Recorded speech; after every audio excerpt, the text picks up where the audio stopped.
left unsaid.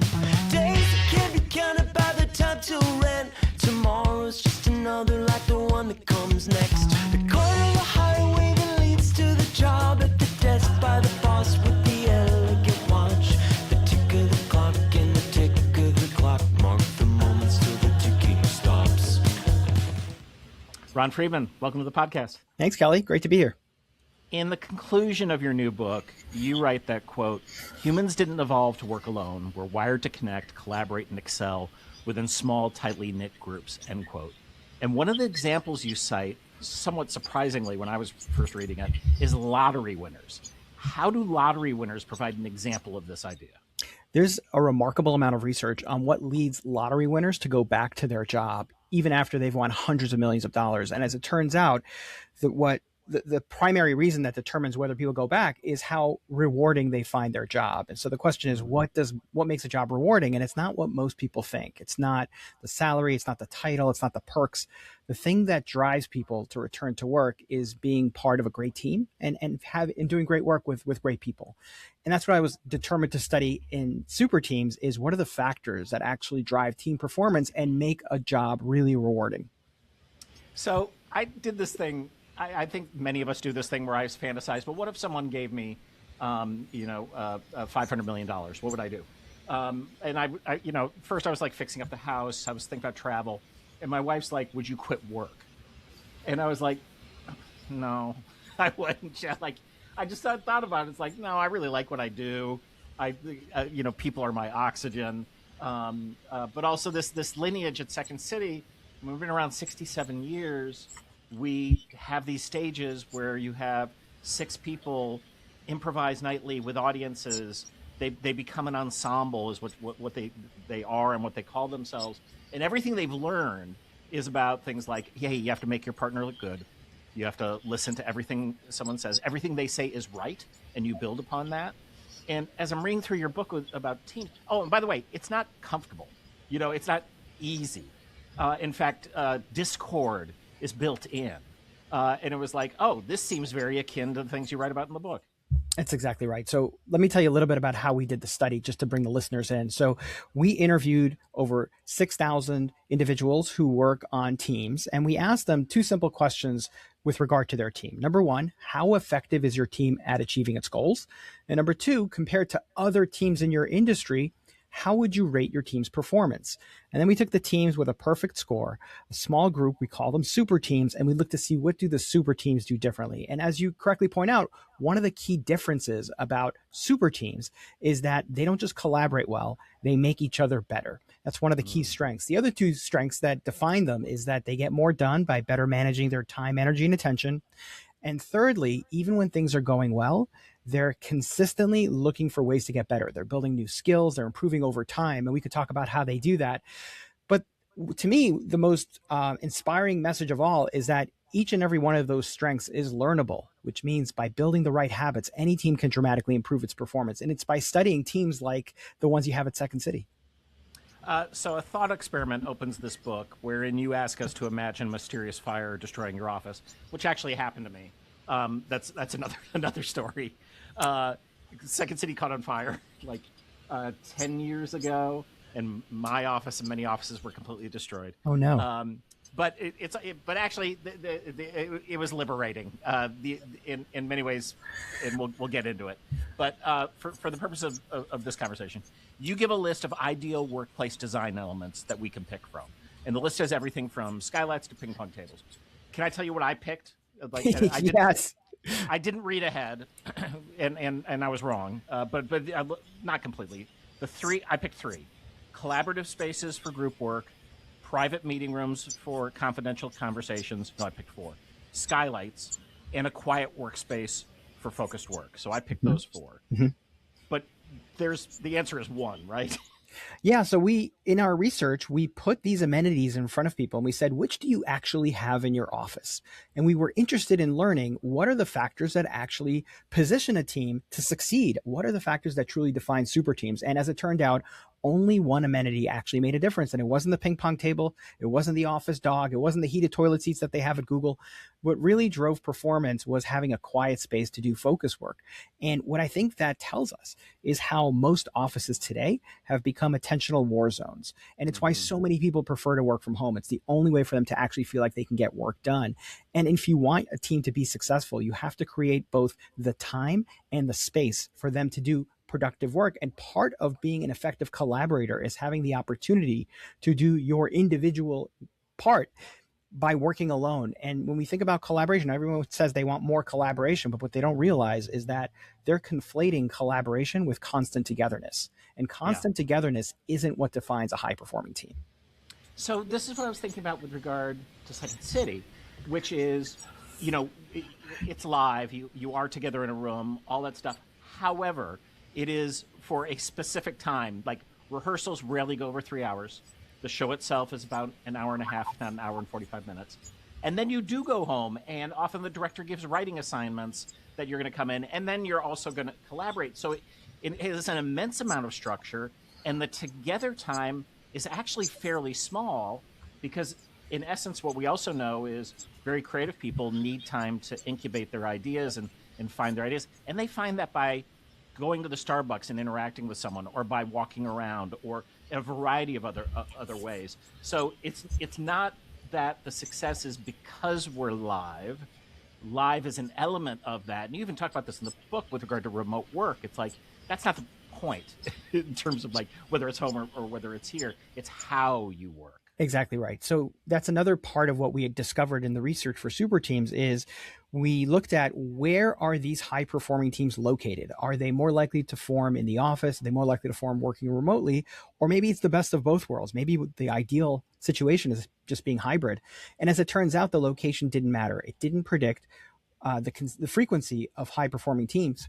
What mattered more than location was how the team worked. You can have people together in an office, but if all they're doing is getting on Zoom, that's not going to fulfill the promise of high performing teams. That's going to build resentment and burnout because people are commuting 2 hours just to get on a Zoom they could have attended from home. Taking advantage of what togetherness has to offer, it requires intention. It requires planning. A good example is saying, okay, look, we're going to leave it to you to figure out where you work best, but on Tuesdays and Thursdays, we're going to have strategic conversations. So get all your pre-reads in on Friday afternoon so people can show up to be prepared to contribute.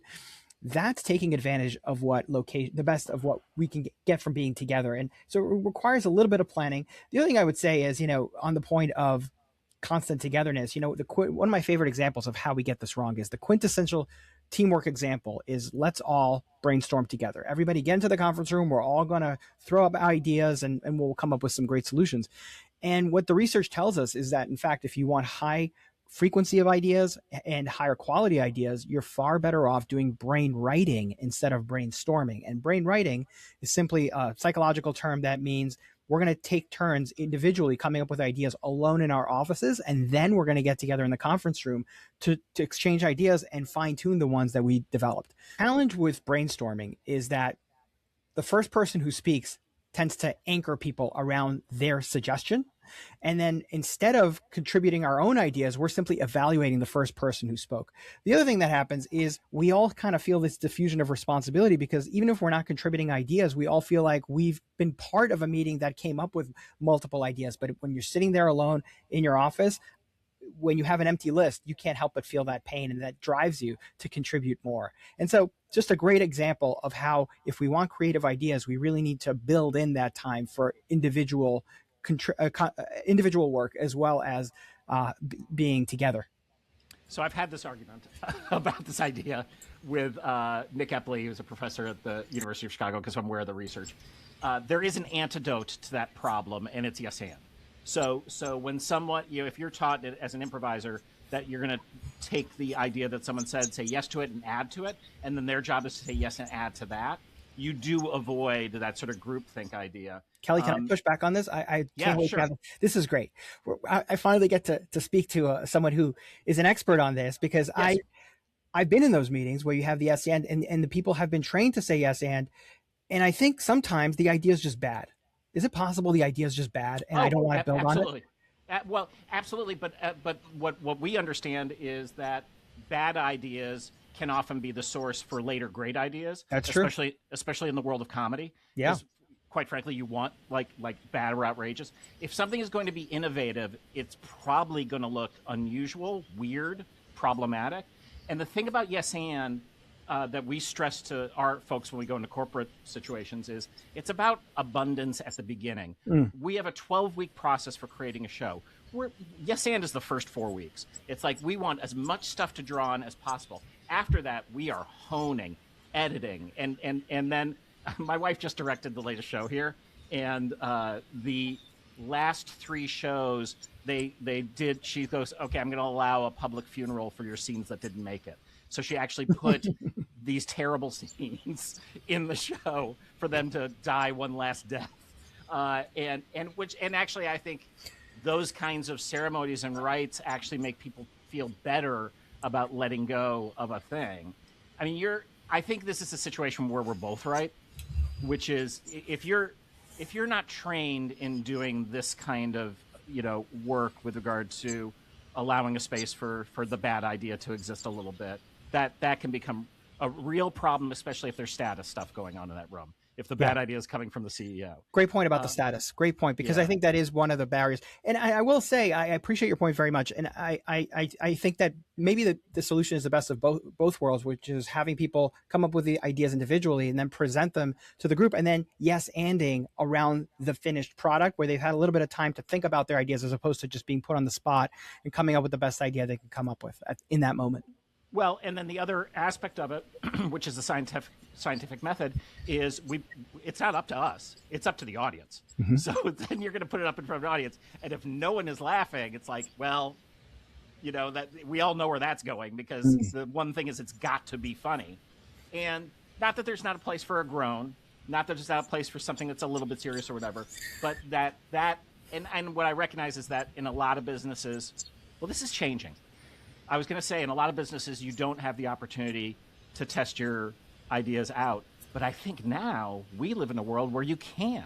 There's prototyping opportunities that just never existed in the business world that now you can do on a website, or on a podcast, or flash up a menu item and see what people are saying. And what a great gift that could inspire a whole another load of research. Yeah, and that's actually one of the elements that we find that differentiates high-performing teams, is that they are experimenting 48% more often than average teams. And it's a big part of how they continuously get better, because unless you're experimenting with new ideas, there's just no opportunity for getting better. And one of the things we know about experimentation is it doesn't happen unless people feel safe doing it. And it really is the job of the leaders to create that psychological safety. And we find a number of ways in which the best leaders kind of create that safety. And one of my favorite insights from the book is that we find that high performing leaders tend to talk more about the failures they've encountered along the way. And that makes it safe for people to admit their own mistakes, and also sends a signal that mistakes aren't something to hide. There's something to learn from. And unless people feel that safety around learning, growth simply can't happen. Here's one more thing. Do you want to guess how many people are in the ideal number for a number of people in a Second City cast? Is it 7? It's 6. Ha! So let's talk about that, because I've seen this research before, and I'll just, you had this Bain study that found for every person beyond 7, decision quality drops by 10%. Yes. Completely true in my experience. Yeah, completely. And the reason that is the case is because what ends up happening is the more people you have in the room, the more voices need to be heard, and the more likely you are to go off track from the thing that actually matters. And, I think it's obvious to everyone that inviting people who can't contribute to the meeting is a waste of their time. What's less obvious is that having those people in the room makes the meeting worse for the people who actually need to be there. And so one of the strategies we talk about in super teams is limiting invitations. We find that super teams are 50% better at avoiding unnecessary meetings. They're 54% less likely to schedule recurring meetings. They just do a whole slew of things that take apart the biggest time sink in people's week, and that's constant meetings. The average worker spends 18 hours a week in meetings. That's half their week gone before they've achieved a single task. So, Why do people call so many meetings? And I know there's a few answers to this, and they're not all pretty. So, because I mean, you double down hard on this. I mean, I don't think I'm exaggerating to say that you would probably prefer that you have 0 to 1 or 2 meetings a week, and not more than that. I mean, well, look, one of the things that I love is just looking at the research. That's part of why what I do energizes me, is because I don't have to pretend that I have all the answers, but I can do the research and uncover the answers. And what we know from the research is that having at least 2 meeting-free days a week tends to elevate people's performance. Organizations that have experimented with 2 meeting-free days per week tend to have higher productivity, lower stress, greater satisfaction among their employees. And you asked, why are meetings so common? I think part of it is the culture. Part of it is we've inherited a culture of consensus where we feel like we need to have everybody sign off on everything. And in reality, what ends up happening when people feel that they have to constantly be in meetings is they get, not only do they get burnt out, they become resentful. They try to take back their time. And how do you take back your time? Either you come in early and stay late, or you multitask. And both of those avenues undermine productivity and performance and actually lead to more burnout. And so I think we're far better off studying what these super teams are doing, which is they're protecting people's time during the day so that they can get real work done without having to worry about it in the evenings and weekends. I meant to ask this earlier. Let's double click on constant communication. When I have attempted to list out all the different ways that people communicate to me in my business, and I worked at Second City before the internet was a thing, or was just becoming a thing.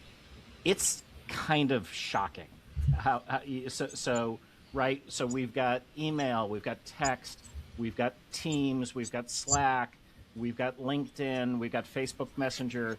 I just got texted from a publicist. I'm like, how'd you first of all find my private mobile number to text me about a quote for an article or whatever? I mean, it's got to be 20, 25 different ways that people, and we're not built to like handle that, are we? Yeah, it's the constant distraction not only is problematic from the sake of dividing our attention in the moment, but there's also attention residue, which we experience. And that's just a term that represents how when you move to the second meeting after the first meeting, part of your brain is still replaying what happened in that first meeting. And the more meetings you take, the more attention residue you accumulate and the more mistakes you make as the day progresses. And so we really need to be intentional about how we divide up our time during the day. And in the book, I talk about strategies that super teams use and individuals on super teams use. So I'll give you an example of 2. On the case of the team level, and this, by the way, I think is perhaps, to me, one of the most satisfying insights in the book, which is productivity tips, the things that we have been taught to do to protect our time and attention during the day, things like turning off notifications and only checking your email 3 times a day. Those productivity tips turn out to slow down the team. And it's because when one person unilaterally decides they're not going to be available to the people on their team, they create bottlenecks. And so far from protecting our time and attention, what we end up doing is lengthening the workday for everyone. So we really need to be thinking about this on the team level. And that brings me to the second strategy that I wanted to talk about, which is meeting guidelines. This is one of the quickest ways to eliminate unnecessary meetings, meeting guidelines. So what are meeting guidelines? They're basically just simply rules that the team comes up with about what justifies a meeting and what doesn't. So on my team, we have a simple rule: no decisions, no meeting. And that unless there's a decision to be made, we're not going to pull people away from their work. If you have an update, great, send an email. If you have a question, pick up the phone. Another example is from the content marketing company Percolate. They have a meeting guideline that says no spectators. And that speaks to what we were just referencing earlier about how the more people you have in the room, the longer the meeting. There's also a meeting guideline I talk about that was taken from the Obama White House about having 15-minute meetings. So if you need longer, you can have it, but you need to get the approval from the team's leader. All of these practices ensure, again, that people are enabled to do real work during regular work hours without having it bleed over to their personal time. There's this improv exercise that we use when we're working in different corporate groups called 60-30-10. And the exercise is we pair people up and we're like, okay, you guys are going to have a conversation. And we do it in many different ways, but it's like you want to talk about some accomplishment that you experienced that you want someone else to know about, and you're going to do 60 seconds to do that. And then we're going to have you do it again, but you're going to do it in 30 seconds. And then we're going to have you do it again, and you're going to do it in 10 seconds. And we were doing a workshop in D.C., and this was during the Obama administration, and someone raised their hand because it was Ash Carter's wife. And she's like, that's what you learn when you go into the Oval. Like, literally, you don't know what your period is going to be, that you might have the 10 seconds, so you have to figure out how to say the important thing. And we're like, well, that's just true across the board. You never know. So this idea of like recognizing the context of the time you're in, also the importance, and what you might figure out when you get to the 10 seconds is that thing wasn't that important in the first place. I love that. That's really interesting because what you're doing is you're enabling people to learn in real time. And so that's exactly what we try to do in our workshops. It is really remarkable how when you have people do this in a group, not only do you have deeper learning, but you foster that collaboration, which I'm sure you see in your workshops as well. Yeah, totally. You write in the book, quote, and then there's laughter. A stunning 87% of super teams report laughing with colleagues often, and that's 55% higher than average teams. Well, this is music to my ears. Why? Why do you think laughter is so important? It's because they genuinely enjoy working together. And so it's not by telling each other more jokes. It's by creating those bonds and relationships where people genuinely respect and like one another. And one of the things we talk about in the book is how that isn't fostered by more icebreakers and more trust falls. If you really want to develop a close relationship with someone, look for ways to contribute to their success, whether it's at work or outside of work. That's how you develop those real relationships. And then you can broaden it out by talking about what you have in common and your shared interests and, you know, what happened last night's soccer game or whatever the case may be. But close relationships don't build around those elevator conversations. It's really by contributing to other people's success. And that's how we find that super teams make one another better. It's because they're constantly looking for ways to contribute to one another's success. And I think they're not telling jokes in terms of the laughter. What they're probably doing is self-disclosing, sharing stories about themselves that are amusing. And can you talk about that exercise? Because I love the fact that you felt a little uncomfortable about doing that exercise at the top of the meeting where you'd share something, thinking it might be like hokey or whatever, but it worked, right? Yeah. So there's an exercise in the book I talk about, it's kind of an icebreaker, frankly, where if you do this, I refer to it as a team ritual because it's not something you do in an offsite. It's a kickoff for when you have a team meeting. And when we think about the value of good meetings, they don't just draw us closer to solving problems. They also draw us closer to our teammates. And so a great way of doing that is asking a question at the top, something like, you know, if you were trapped on a desert island and you had to listen to just one artist, who would that artist be? And you go around the room and everyone answers within a number of seconds. And you learn about your teammates. You also maybe are exposed to new musical genres you hadn't even encountered before. But what it does is it gets everyone smiling in the first 2 minutes of the meeting. And what we know from the research is if you want people to be creative, you want them to be in a good mood. And so there's this classic research study where at the beginning of the study, they gave people a candy and then they had them do a creative exercise. And people who were given a candy, because they were put through a good mood, this wasn't a carbohydrate infusion. It was actually because of the mood. They did a test to determine that was the case. When people were in a good mood, they came up with more creative solutions. And part of it is when we are less stressed, we can think more broadly and look for more loose connections that contribute to better ideas.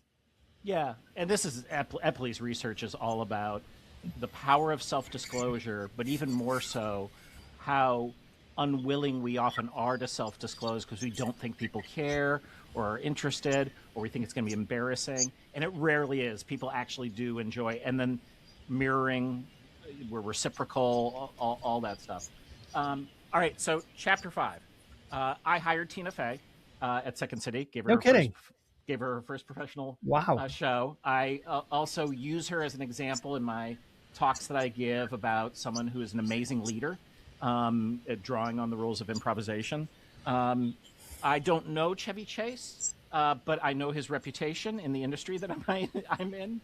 So I want you to talk a little bit about why Chevy Chase versus Tina Fey is this sort of like story in chapter 5. And if you had any questions for me, I can certainly tell you what I know because you are correct, sir. Wow. Okay. Well, it's fascinating. Congratulations on your eye for talent, by the way, Kelly. So the chapter 5 is about what the best teammates do differently. And it's about research that we conducted asking people to describe the best teammate they've ever had and the worst teammate they've ever had. And then we looked statistically at the factors that are consistent among the best teammates and the worst teammates. And what we found is there is remarkable consistency, regardless of whether we're talking to people who are on super teams or on average teams, about the factors that make the best teammates different. I'll go into those factors first, and then I'll talk about Chevy Chase and Tina Fey. So I'll start with the worst teammates first. The top 3 factors that distinguish the worst teammates for people is, number 1, they were unreliable. Number 2, they had a bad attitude. And number 3, they were arrogant. Now, again, like Kelly, I don't know anything about Chevy Chase beyond what I've read in the news. However, most of his teammates would probably describe him using at least 2 out of 3 of those adjectives: unreliable, bad attitude, arrogant. Completely. And anyone who saw his documentary knows that he even said that. That's true. Yep. And so what about the best teammates? And so 3 factors, again, that stood out. Number 1, they were knowledgeable. They're someone whose expertise the team could rely on. Number 2, they were dependable. This is the opposite of the unreliable teammate. This is the person who you know has your back. They'll do what they said they were going to do. And finally, they're a good communicator. There's someone who shares information and keeps everyone in the loop. That and far more appear to describe Tina Fey. And so I tried to start in every chapter in the book. I try to anchor it around a story that is relatable, memorable. I had a great editor for my first book who told me people will want the data, but what they'll remember is the stories. And so I've really taken that advice to heart. And so there are some great stories throughout the book, whether it be Tina Fey and Chevy Chase, to Guns N' Roses and ABBA, Def Leppard, Watson and Crick. I tried to really keep people interested, not just educated. But anyway, with regard to Tina Fey and Chevy Chase, I tell the story of Chevy Chase's rise and fall, and then I ended by talking about how different Tina was and how she prioritized the team's success over her personal career ambitions. It's and some of that is time. Chevy certainly came up at a time when I think, you sort of thought to be a great comedic artist, you had to either be someone who's going to like die young, or had this sort of like arrogant streak. And I actually remember this very specifically. Mark Maron was here doing a talk, and I was touring him around the building, looking at all the pictures, and he had this epiphany. I was with him, and it was so fascinating. They had this epiphany. He's looking at Belushi died for his art, and John Candy died young, and blah, blah, all that. And then he gets to like Stephen Colbert. Oh, that guy's well-adjusted. Steve Carell. Oh, he's a really good guy. Tina Fey. She's very together. And it sort of dawned on him, is like none of the people in that modern era, and this is my era at Second City, were people who felt the need to burn out. And Tina in particular was someone who was always looking to elevate her ensemble mates. And I mean, she is single-handedly responsible for Rachel Dratch getting hired on Saturday Night Live, because they had actually said no. They flew out Rachel for a callback, said no. Tina got hired as a writer. And then the next season, Adam McKay, another Second City alum who was the head writer, stepped down, and they made Tina head writer of SNL her second season. And Tina actually called me and said, hey, I want to do a 2-person show with Dratch at Second City this summer. Is that cool? We had a slot, so we're like, yeah, that's great. And all this time, what Tina knew is that Lorne Michaels and the producers would come here to scout talent like they do every single summer, and they're not going to not see the show that Tina's in, which means they saw Rachel, and Lorne Michaels hired Rachel Dratch after that show. That's a great story. And Amy Poehler as well, right? She's responsible for her bringing on the show. Yeah, exactly. It's and that's and what a golden era of Saturday Night Live. That was, and Maya and other people who she wasn't necessarily responsible for, but this is what's fascinating about it, right? Is that all those people cared for each other, and the work was so good and so funny. And I think there is there are previous generations which felt so, no, you have to be in discord. Famously, Bill Murray got in fights with Chevy Chase, and John Belushi didn't get along with anyone, and it's like those guys were funny, but it didn't last. Right. And what's noteworthy about Tina Fey bringing on those other female contributors is that there aren't that many roles necessarily for a female comedian. And so to bring on others at a time when many would have simply hogged the spotlight for themselves, goes to speak to the personality and the kind of person you want on your team. And in the book, I also talk about how you can spot some of those characteristics when you're interviewing. And there's this great example of a company that has people present to other job applicants. So basically what they do is it's actually an airline, and the airline has people come up and present, kind of talk about themselves for 2 minutes. And everyone in the room thinks they're having you do this because they want to know how well you speak. If you're going to be addressing the entire plane, they want to make sure that, you can speak well. But in fact, what they're looking at is whether or not you're supportive of the other applicants when it's their turn to speak. And it's that kind of person who's going to be a great teammate, because they know even though it's a competitive situation, they're still interested in supporting others. And so I think we need to be thinking about this more strategically, because it's being a good contributor, being a good employee, and being a good teammate. Those are completely different skills. And outside of sports, very few of us are actually ever taught how to be great teammates. Yeah, it's basically the theater kids and the sports kids who had to come together as a team to accomplish a thing. Right. I guess like marching band, but I mean that seriously, because I know a bunch of people who are in marching bands who are really good, and it's and I think also synchrony probably helps with that too. There's some research around that. And I'll just say, Kelly, if you'll allow me, yeah, I think one of the things I talk about in the introduction is how most teams aren't real teams. And what I mean by that is most people who belong to a team at work are simply just members of the same department. They don't really have that team mindset. And in order to establish that team mindset, there's a very clear formula that most organizations actually know nothing about. And you need 3 things. You need, number one, is a shared goal. Everyone on the team needs to be pushing in the same direction for the same outcome. So if I'm interested in going home at 5 o'clock and you're interested in getting a promotion, we don't have a shared goal, and that's going to lead to tension. The second thing you need is role clarity. I need to know what I'm responsible for, and I need to know what you're responsible for, and I need to know how those 2 things intersect. If we don't have role clarity, we're either going to get dropped balls or we're going to have a turf war, and either one of those is problematic. And the third thing is you need interdependence, which is just a fancy psychological term that means we need to feel like we need each other to be successful. And you have each of those at Second City, right? You all have, you all want to make the show a success. You know what your role is, and you need each other to be successful. Unfortunately, most organizations, most people working at companies don't have that. And it's why they don't have a team mentality. And I talk about in the book, if you don't have one of these 3 things, you don't have a team, you have a recipe for dysfunction. So it's so fascinating. And I wish this is something that I understood earlier in my career, that everything we learned in kindergarten is probably the thing that we should have kept doing, which is drink more water, write it down, be nice to each other. It's these are that will get you much farther than what you're potentially learning in your MBA. Talk about the competency trap. What is a competency trap? The older we get, the more we kind of just stick to the things that we're good at. And if you want to grow, and you need to grow if you want to be psychologically satisfied with your job, a lot of us feel like at a certain age, okay, we just want to be comfortable.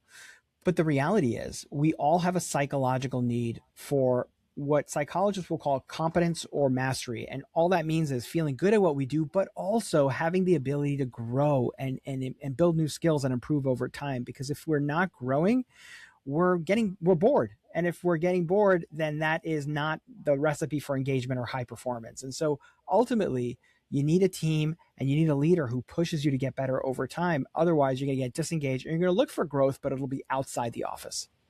It's interesting. I produced Second City from 1992 till around 2015, 2016 when I wrote the book Yes and then I stepped down. And I stepped down for, I didn't love where things were going, but I think also there was certainly something internally that recognized, I don't know that I'm going to be happy doing the same thing over and over again. And luckily, I ended up doing this partnership with the University of Chicago, working with all these brilliant behavioral scientists. And I remember Heather Caruso, who's now at UCLA, saying to me, she goes, you did the classic thing, which is you become happy when you find an adjacent expertise. So I wasn't out of I had done improv on stage, and then I moved to improv off stage. And it was just different enough that it allowed me to still be competent and work in that, but it was different, and I challenged myself. And the reality was, I could have kept doing the other thing, could have kept getting good reviews. It's not, I hired a lot of famous people, but it's like, it's not brain surgery to sit in a room and be like, hey, Stephen Colbert is hilarious. It's like everyone knows that.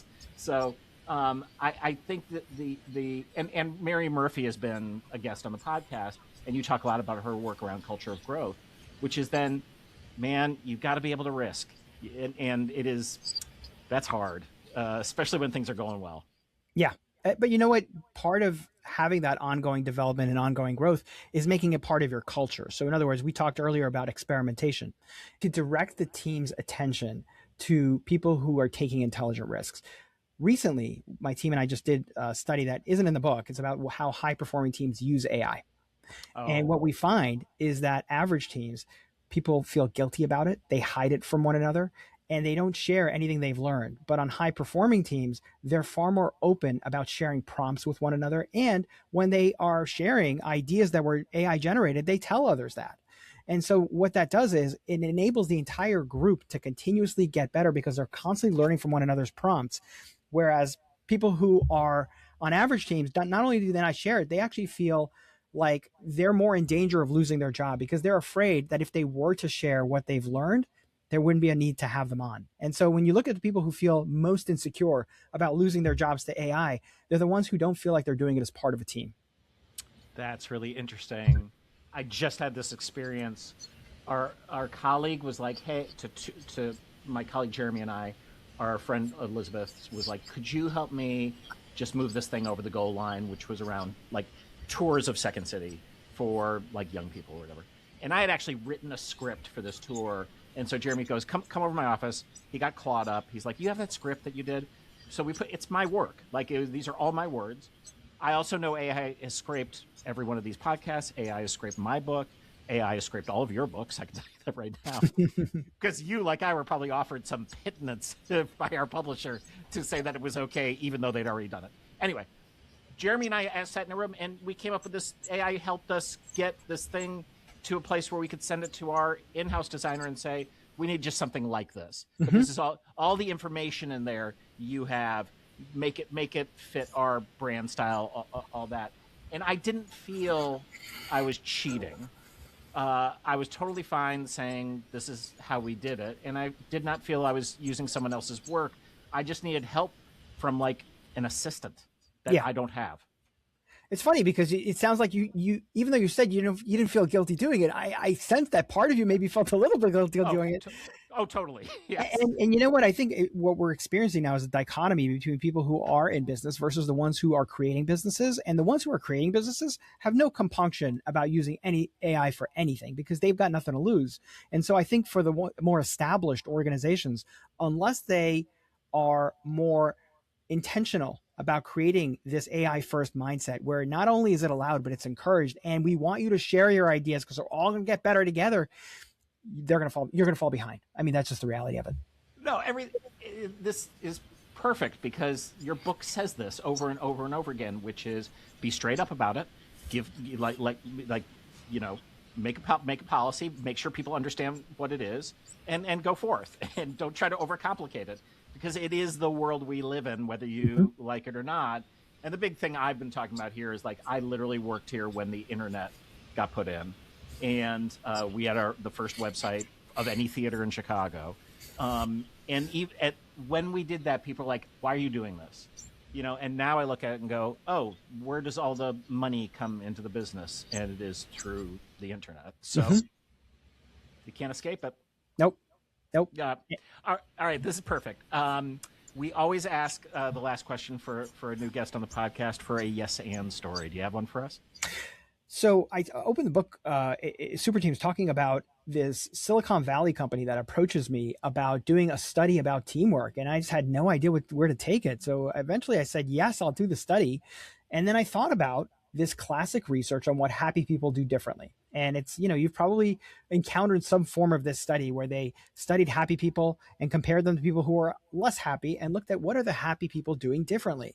And they found all sorts of really interesting insights like don't compare yourself to people who you consider to be more successful and consider meditating and express some gratitude on a daily basis. And that classic study is what led to this research on super teams, because basically what I did was I took that very idea of comparing happy versus unhappy people, except I replaced it with people on high performing versus on average teams. And that's what led to super teams, and never would have happened had I not taken that opportunity. Yeah, you took a risk. The book is called Super Teams, The Science and Secrets of High Performance Teams. Ron Friedman, thanks for coming on the pod. My pleasure. Thank you.